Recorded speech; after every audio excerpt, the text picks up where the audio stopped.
ভালোবাসা ধোঁকা হয়ে গেছে, তাই এই ভিডিওটা বানালাম। যদি ভালো লাগে লাইক কমেন্ট শেয়ার করে দেবে, শেয়ার করতে কিন্তু ভুলবে না।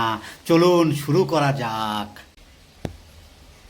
রাতে নিস্তব্ধতায় একা শুয়ে থাকি, চোখের জল নিজেই মুছি, কারণ কেউ তো পাশে নেই। একটু ভালো জীবন, একটা গোছানো সংসার, আর কিছু স্বপ্নের জন্য দিনে নিজেকে ভাঙি। রাতে আবার নিজেকেই জোড়া লাগাই, শরীরটা ক্লান্ত, মনটা ভেঙে চুরমার, তবুও থামি না।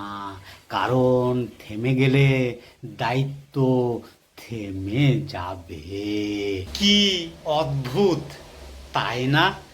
নিজের উপর এত জুলুম করি, তবুও এই দেহটা একবারও অভিযোগ করে না, শুধু সহ্য করে যায়।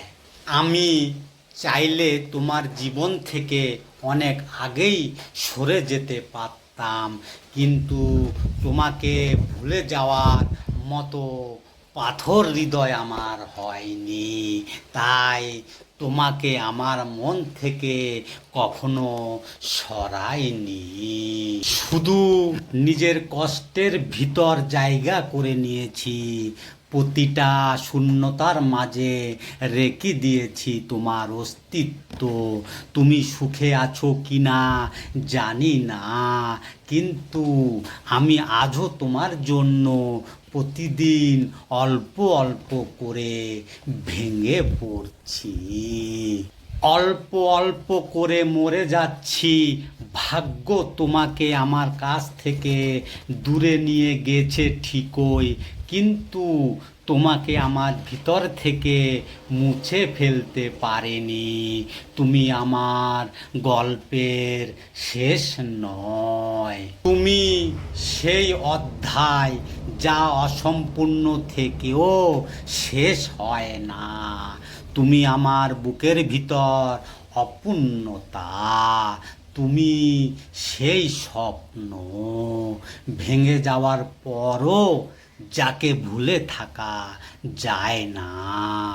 তুমি নেই, তবুও তুমি আছো আমার প্রতিটা ভাঙনের মধ্যে, আমার প্রতিটা নিঃশ্বাসের শেষ দিন পর্যন্ত।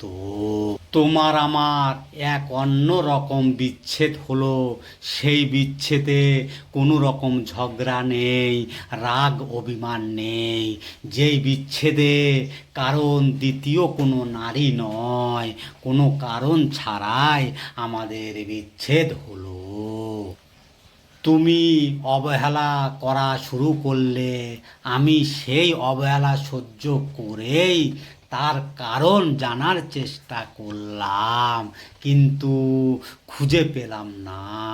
আমার প্রতি তোমার অবহেলা কমলো না, কোনো কারণ না দেখাতে পারা।